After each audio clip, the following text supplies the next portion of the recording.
Este programa é livre para todos os públicos. Vinde, Espírito Santo, e enchei os corações dos vossos fiéis, e acendei neles o fogo do vosso amor. Enviai o vosso Espírito, e tudo será criado, e renovareis a face da terra. Oremos. Ó Deus, que instruíste os corações dos vossos fiéis com a luz do Espírito Santo, fazei que apreciemos retamente todas as coisas, segundo o mesmo Espírito. Gozemos sempre da sua consolação, por Cristo Senhor nosso. Amém. Gênesis capítulo 19, versículo 12 seguintes. Os dois homens disseram a Ló: se tens aqui ainda algum parente, genro, filho ou filha, tudo que tens na cidade, tira-o daqui. Vamos destruir este lugar, pois grande é o clamor contra ele diante do Senhor. Ele nos enviou para destruir a cidade. Ló foi então falar com os genros que estavam para casar-se com suas filhas, e lhes disse: levantai-vos e saí deste lugar, porque o Senhor vai destruir a cidade. Mas os genros julgaram que estivesse brincando. Ao raiar da aurora, os anjos insistiram com Ló, dizendo: levanta-te, toma tua mulher e as 2 filhas que tens, para não morreres também tu por causa do castigo da cidade. Como ele hesitasse, os homens tomaram-no pela mão, a ele, a mulher e as 2 filhas, pois o Senhor tinha compaixão dele. Fizeram-nos sair e deixaram-nos fora da cidade. Uma vez fora, disseram: trata de salvar tua vida. Não olhes para trás, nem pares em parte alguma desta região, mas foge para a montanha, se não quiseres morrer. Ló respondeu: não, meu senhor, eu te peço. O teu servo encontrou teu favor e foi grande tua bondade comigo, conservando minha vida. Mas receio não poder salvar-me na montanha, antes que a calamidade me atinja e eu morra. Eis aqui perto uma cidade onde poderei refugiar-me. É um povoado. Permite que me salve ali. É bem pequena, mas salvaria a minha vida. E ele lhe disse: pois bem, concedo-te também este favor: não destruirei a cidade de que falas. Refugia-te lá depressa, pois nada posso fazer enquanto não tiveres entrado na cidade. Por isso, foi dado àquela cidade o nome de Segor, pequena. O sol estava nascendo quando Ló entrou em Segor. O Senhor fez então chover do céu enxofre e fogo sobre Sodoma e Gomorra. Destruiu as cidades e toda a região, junto com os habitantes das cidades e até a vegetação do solo. Ora, a mulher de Ló olhou para trás e tornou-se uma estátua de sal. Abraão levantou-se bem cedo e foi até o lugar onde antes tinha estado com o Senhor. Deixando pairar seu olhar na direção de Sodoma e Gomorra e da região toda, viu levantar-se do chão uma densa fumaça, como a fumaça de uma fornalha. Mas Deus, ao destruir as cidades da região, lembrou-se de Abraão e salvou Ló da catástrofe que arrasou as cidades onde Ló havia morado. Palavra do Senhor, graças a Deus. Meus irmãos, para a gente entender o que o Senhor quer falar para nós hoje, nesse sonho indo para a vida, a gente precisa voltar algumas páginas. Então veja, Abraão, a história de Abraão começa a partir do capítulo 12 do livro do Gênesis, com o chamado de Deus a Abraão, né? Sai da tua terra, Abraão, do meio de teus parentes, da casa de teu pai, e vai para a terra que eu vou te mostrar. Farei de ti uma grande nação, né? Isso é no capítulo 12.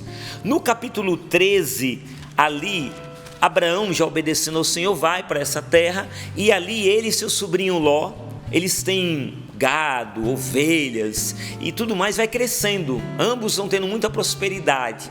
E aí acontece no capítulo 13 que os pastores de Abraão começam a discutir com os pastores de Ló, porque não tinha terra suficiente para todas as ovelhas que estavam ali, né? Eles estavam brigando: não, esse pedaço de terra é meu, põe minha ovelha para cá, põe a sua para lá. Começou aquela briga. O que Abraão faz? Ele chama o sobrinho dele e diz: olha, a terra ficou pequena demais para nós dois, então faz o seguinte: escolhe aqui a terra que você quer. Se você for para a direita, eu vou para a esquerda. Se você for para a esquerda, eu vou para a direita.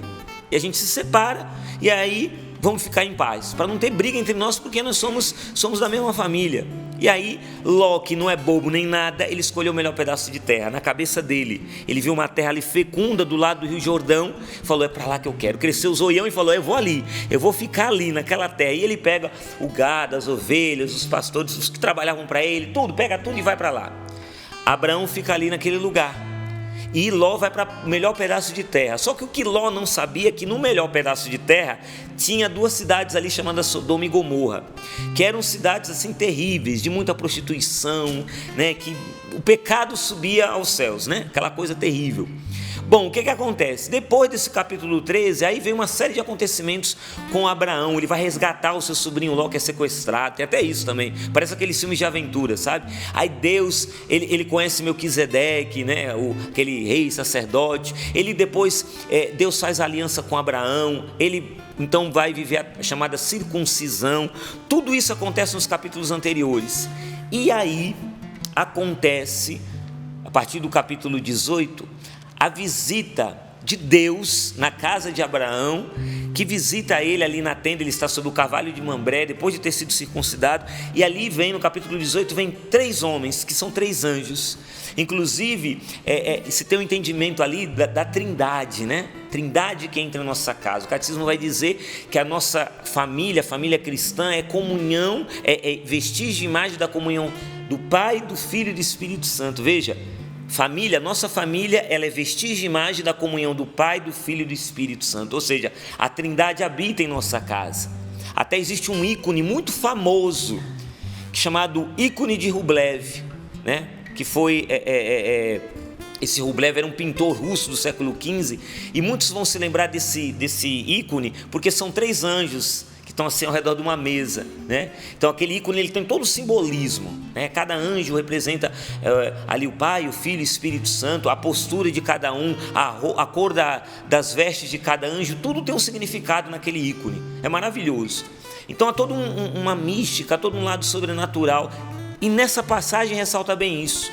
Vem os 3 anjos, visitam ali Abraão, e aí eles dizem assim: olha, daqui a 1 ano nós vamos voltar aqui e a tua esposa Sara vai ter um filho nos braços, que é Isaac, o filho da promessa. Ele já tinha um filho, Ismael. Mas aí Abraão dá risada, e a esposa ri: pô, velha como eu sou, eu vou ter filho nessa idade, né, com mais de 90 anos. E aí o anjo fala: você deu risada aí atrás da tenda escondida. Ela: não ri não. Você riu sim. O anjo vai falar para ela, e eles vão embora. Abraão acolhe eles, prepara do bom e do melhor para eles comerem ali, né? Os 3 homens, que na verdade são 3 anjos. E aí eles dizem assim: nós não podemos esconder de Abraão o que a gente vai fazer. E aí eles falam assim: nós vamos lá para Sodoma e Gomorra, porque o clamor, o pecado da cidade chegou até o trono de Deus, e a gente tem que corrigir isso daí. E nós vamos para lá. Aí um dos anjos fica, e os outros 2 vão para Sodoma e Gomorra, que são esses 2 que está falando aqui no versículo 12. Os 2 homens disseram a Ló, são os 2 anjos que vão para Sodoma e Gomorra. O outro fica lá com Abraão. E aí tem aquela passagem maravilhosa das Sagradas Escrituras, que Abraão começa a interceder pelo povo. Mas se tem 50 justos, se tem 40, se tem 30, que meu Senhor não se irrite. Se tivesse pelo menos 10 justos, o Senhor ia destruir a cidade. Ele intercede ali, e Deus fala: se tivesse pelo menos 10 justos, eu não destruiria a cidade. Aquela insistência de Abraão. Tudo isso acontece antes dessa passagem. Abraão então, ele intercede, mas aí ele volta, né, para sua tenda. Os 2 anjos vão lá para Ló, chegam em Sodoma e Gomorra, e aí começa essa passagem agora. Então, para você entender o contexto, os anjos vão lá para salvar Ló, sobrinho de Abraão, da família de Abraão. Eles vão salvar Ló, e veja só que interessante, os anjos insistem, falam: olha, avisa teus genros. Os anjos não levam na piada: não, isso é brincadeira, vai destruir coisa nenhuma, tudo. Aí os anjos ainda falam: olha, tá, teus genros não quiseram ouvir, mas então cata tua mulher, tuas 2 filhas e some da cidade, porque nós vamos destruir tudo. Aí diz a palavra de Deus aqui no versículo 16, como Ló hesitou, ele ficou assim: vou ou não vou, vou ou não vou, vou ou não vou. Veja que fantástico. Os anjos, os homens, né, esses homens tomaram-no pela mão, a ele, a mulher e as 2 filhas, pois o Senhor tinha compaixão dele. Imagina sendo um anjo de Deus catando Ló e a família pelo braço e arrancando dali de dentro daquela situação da casa, falando: some para a montanha, vai. Ló já tem uma certa idade, ele fala: eu não vou conseguir chegar até a montanha, é longe demais para mim. Tem uma cidade, um povoado aqui, Segó, né? Deixa eu ficar lá, que ali pelo menos eu vou me salvar. E aí os anjos falam: também eu vou te conceder esse favor. Veja, vou te conceder mais esse favor que você está me pedindo. Vai lá para aquela cidade, eu não vou destruir a cidade então. Ló vai com as filhas, com a mulher de Ló olha para trás, vira estátua de sal, né? Diz a passagem aqui, porque ela olhou para trás. Jesus vai alertar sobre esse perigo de olhar para trás, quando ele diz: aquele que põe a mão no arado e olha para trás não é digno de mim. Então cuidado com esse negócio de olhar para trás, né? Mas aí toda essa passagem vem para iluminar-nos o último versículo, versículo 29, que é exatamente onde eu quero me deter com você hoje. Versículo 29, mas Deus, ao destruir as cidades da região, lembrou-se de Abraão e salvou Ló da catástrofe que arrasou as cidades onde Ló havia morado. Veja, por que Deus salvou Ló e a família de Ló? Por que Deus vai lá e arranca pelo braço Ló daquela situação de pecado e leva e resgata ele e salva ele? Por que Deus faz tudo isso na vida de Ló? Por causa de Ló? Não.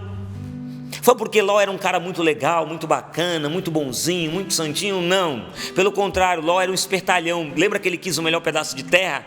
Ele falou para o tio dele: meu tio que se lasque, meu tio que se vire. Ele fique lá com a terra ruim, eu vou querer a terra boa. Farinha pouca, meu pirão primeiro, eu vou ganhar vantagem. Então ele era esperto, gente. E ele morou em Sodoma e Gomorra. Ele morou no meio de um lugar de pecado. Para morar e para sair vivo dali é porque ele era conivente. Ele ficava naquela situação: não, isso não tem nada a ver com isso, deixa acontecer aí. Se eles querem se prostituir, problema deles, eu vou ficar no meu canto aqui. Tem muita gente que é assim, né? Vê o mundo desabando e fala: não, isso aqui não tem nada a ver com isso, não vou me envolver, vou lavar minhas mãos. Não pense que foi porque Ló era bonzinho, que Deus foi lá e salvou Ló. Não. Por que Deus salvou Ló? Porque Deus se lembrou de Abraão. E o que Abraão fez? Ele intercedeu. Aqui está a grande lição para nós. Aqui está a grande lição. Mas Deus, ao destruir as cidades da região, lembrou-se de Abraão e salvou Ló, salvou a sua família. Meu irmão e minha irmã, quando a gente intercede pelos nós, intercede pela nossa família, Deus, Ele não é surdo, Ele ouve a nossa oração. Deus está atento ao clamor da nossa súplica. E aí o Catecismo da Igreja Católica, no número 2634 até o 2636, eu não vou ler tudo, vai falar sobre a oração de intercessão. Eu quero ressaltar com você 3 aspectos importantes que o Catecismo da Igreja Católica traz sobre a oração de intercessão. Primeiro aspecto importante: 2634, o Catecismo vai dizer: a intercessão é uma oração de pedido que nos conforma de perto com a oração de Jesus. Ele é o único intercessor junto do Pai, em favor de todos os homens, dos pecadores sobretudo. Quem é o único intercessor junto ao Pai? Jesus. E quando eu intercedo, eu me conformo de perto com a oração de Jesus. Eu rezo como Jesus. Jesus na cruz diz: Pai, perdoa-lhes, eles não sabem o que fazem. Ele rogou pelos seus algozes, rogou pela toda a humanidade pecadora lá na cruz. Jesus intercede por nós junto ao Pai. Quando eu intercedo pelo marido, pela esposa, pelos filhos, pelo pai, pela mãe, a minha oração é semelhante à oração de Cristo. E Deus, o Pai, ouve a oração de seu Filho. Por isso que vale a pena interceder, meu irmão e minha irmã. A nossa oração, não sou eu que estou inventando isso não, o Catecismo da Igreja está falando aqui, nos conforma. Nós tomamos a forma da oração de Jesus. Você consegue imaginar isso, meu irmão e minha irmã? Você consegue imaginar o peso disso? A minha oração, ela assume a forma da oração de Jesus quando eu intercedo. Esse é o primeiro aspecto importante. Segundo aspecto, 2635 vai dizer: interceder, pedir em favor do outro, desde Abraão, vai citar Abraão aqui, é próprio de um coração que está em consonância com a misericórdia de Deus. Veja, interceder é um ato de misericórdia. Interceder não é julgar, não é apedrejar o outro, não é só ficar apontando os erros do outro, que até tem. Eu sei, minha querida, que seu marido tem 300.000 defeitos, né? Talvez esteja aí no vício, do adultério. A Valdênia trazia aqui o testemunho de ontem do rapaz que era escravizado pelo adultério, aquele senhor, tudo mais, que vivia, né, ali agrilhoado, né, preso pelo pecado do adultério. Então, talvez seja a situação hoje que você está vivendo, minha querida. O marido lá que trai, né, sem vergonha, aquela coisa toda. E você olha e fala: esse homem, meu Deus, não vale nada. Mas interceder não é ficar olhando defeito. Interceder é um ato de misericórdia. Interceder é ver o que Deus é capaz de fazer na vida daquela pessoa, por pior que ela esteja. Então não desista de interceder. Interceder é um lindo, é um maravilhoso, é um eficaz ato de misericórdia que você pode e deve fazer. E o diabo, meu irmão, minha irmã, vai fazer, Satanás vai fazer de tudo que estiver ao alcance dele, para que a gente não reze, para que a gente não reze mais pela conversão dos nossos, para que a gente desanime, a gente joga a toalha e fala, não, cansei. Talvez hoje você, nesse indo para a vida, esteja desse jeitinho, meu querido, minha querida, dizendo, joguei a toalha, não vou mais interceder, rezei tanto pela conversão desse filho, mas ele continua nas drogas, continua no tráfico, continua rebelde, roubando as coisas dentro de casa. Eu cansei, Alexandre, eu cansei. Tudo bem, você tem o direito de estar cansada, mas não pare de interceder. Mesmo cansada, interceda. Mesmo cansada, mesmo sem forças, continue intercedendo. E se você não tem força, vai pedir força para Deus, mas não pare de interceder. Eu não dou mais conta hoje de rezar um terço, eu estou tão cansada, tão exausta, que nem o terço eu aguento rezar mais. Então reze pelo menos 10 Ave Marias. Eu não dou conta de rezar nem 10 Ave Marias, reze uma, mas reze, não pare de rezar, de interceder pelos seus. Você está entendendo? A força da intercessão é o ato de misericórdia. E por fim, número 2636 do Catecismo vai dizer, terceiro ponto da oração de intercessão: a intercessão dos cristãos não conhece fronteiras. Não tem fronteira. Você sabe o que é uma fronteira? A fronteira é um limite, aquilo que demarca um território, né? Estamos aqui em Cachoeira Paulista, tem a fronteira entre Cachoeira e Lorena, Cachoeira e Cruzeiro. Eu passo a fronteira, eu já estou em Cruzeiro. Não posso chamar Cruzeiro de Cachoeira Paulista e não posso chamar Cachoeira Paulista de Cruzeiro. Tem uma fronteira que divide as duas cidades, né? Tem uma fronteira. Ele delimita o território. Aqui o Catecismo está dizendo que para a oração da intercessão não existe limitações, não tem distância, não tem bloqueio, não tem barreira, não tem nada. O diabo pode colocar o que ele quiser, o muro que for, a redoma que for, a parede que for, o que quer que ele coloque, não vai superar, porque a oração de intercessão não conhece barreira, não conhece fronteira. Não sou eu que estou falando isso, doutrina da nossa igreja, Catecismo da Igreja Católica, meu irmão e minha irmã, está aqui.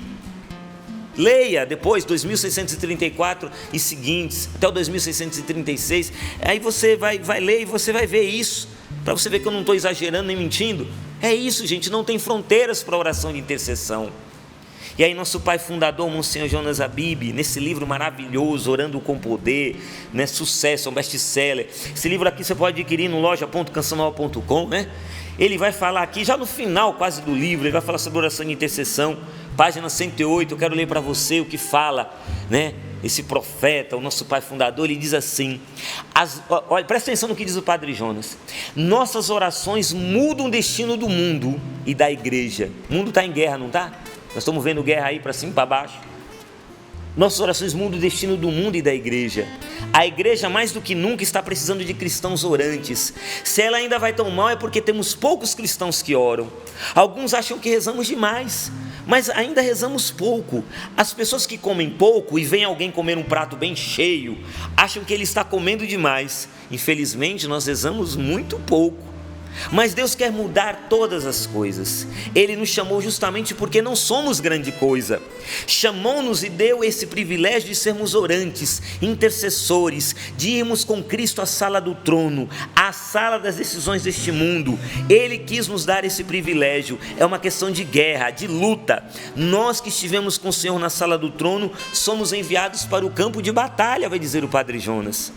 Quando chegarmos a qualquer lugar, a um grupo de oração, a uma favela, diante de uma pessoa viciada, enfim, quando nós enfrentarmos uma situação difícil, qual é a situação difícil que você está enfrentando hoje?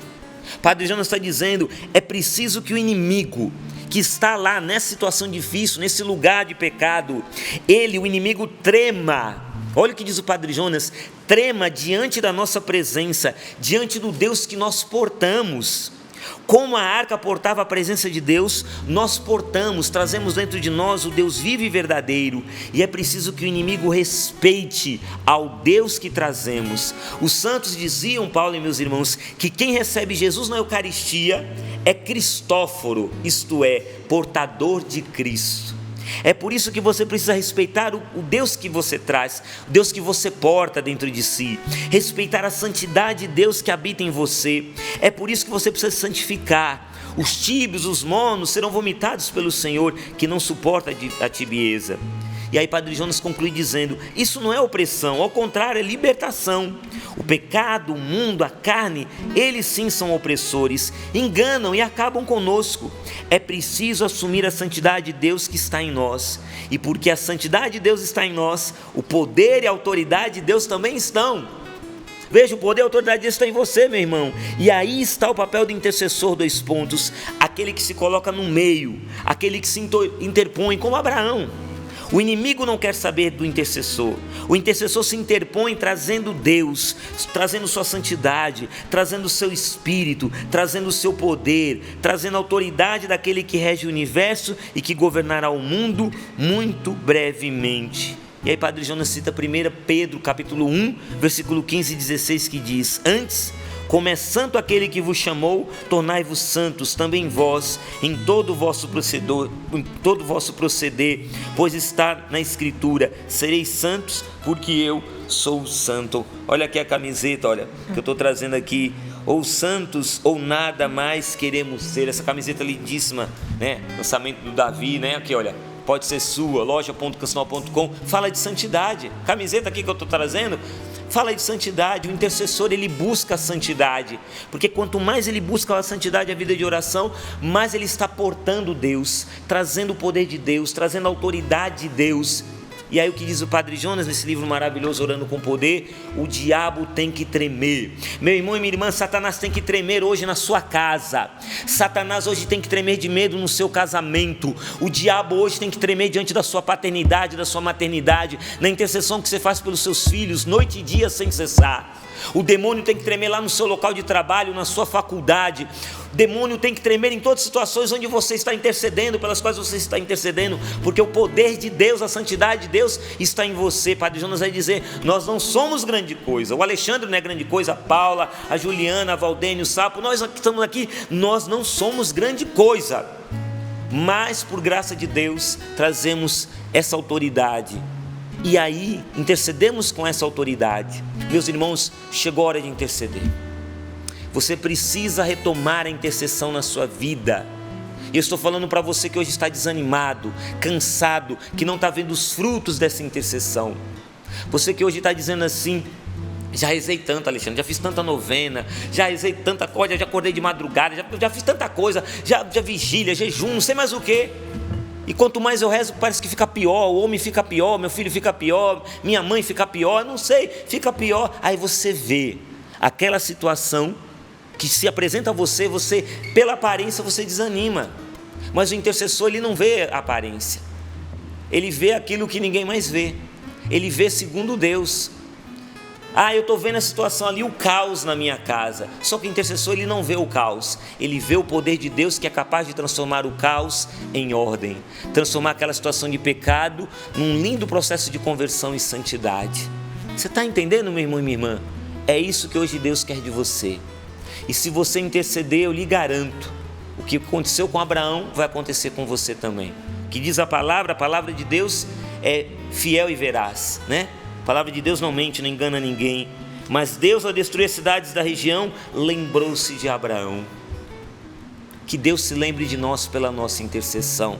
Quero terminar com essa historinha que eu já contei em outras ocasiões. Eu queria ler também um trechinho do que a minha esposa, Roseni, ela escreveu nesse livro que a gente lançou há alguns meses, né? Reconciliação cansa, mas santifica, vencendo os conflitos na vida a dois. Um livro que a gente escreveu para as famílias, né? Com dicas aqui. E a minha esposa, na página 79, a gente tem um capítulo aqui, o capítulo 6, que o título é Proteja o Menino, né? O título é Proteja o Menino. E o que fala o capítulo 6 aqui, Proteja o Menino? Fala exatamente da espiritualidade. E aqui a Roseni, ela escreve na página 79, ela escreve diretamente às mulheres aqui. Eu quero ler um trecho do que ela diz às mulheres, tá bom? E aí eu termino com a historinha. Ela diz assim, olha: tem coisas que esperamos anos para se realizar, como imaginamos, e tem coisas que são mais rápidas.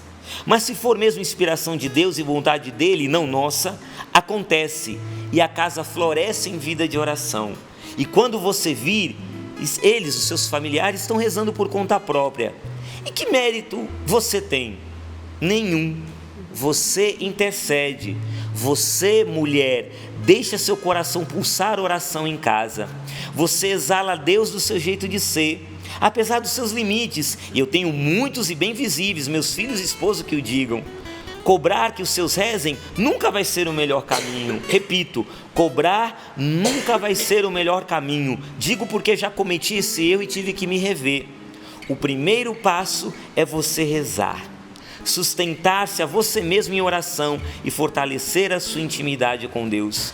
Você muda várias atitudes quando começa a ouvir a Deus e depois, aí sim, você partilha suas vitórias, suas descobertas, partilha com alegria, partilha trechos bíblicos que descobriu, partilha inspirações que Deus deu para você mesma descobrir. Sua vida vivida contagia quando ela não cobra.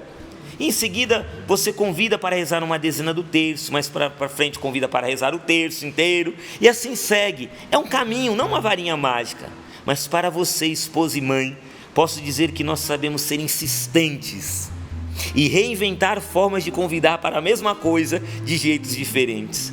Uma mulher que reza pode, apesar dos limites, ser o suporte que seu esposo precisa, que os filhos necessitam e que fará a família crescer lenta e gradualmente num refúgio seguro para o menino Deus, para Jesus, para o sagrado, uma família que busca santidade. Esse é o chamado de Deus para você e para a sua família. Quando eu li isso, eu falei para minha esposa: meu amor, você não escreveu isso por você mesma não, olha porque Deus te inspirou, viu?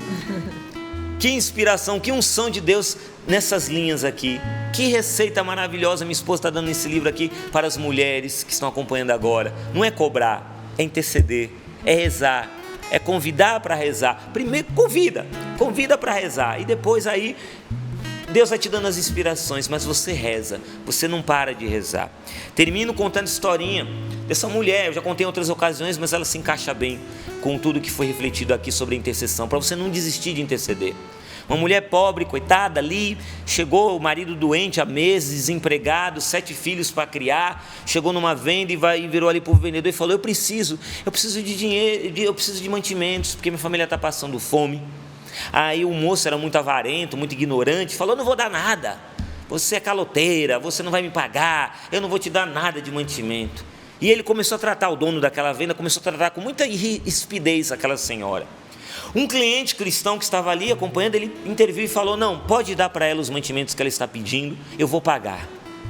E aí ele, a contragosto, virou para a mulher e falou: tá bom, eu vou te dar os mantimentos, mas eu vou te dar, você tem uma lista aí de compra de mantimentos? Então me dá a lista aqui. Aí ele pegou a lista, a mulher tirou da bolsa uma lista, escreveu ali alguma coisa e deu para o homem.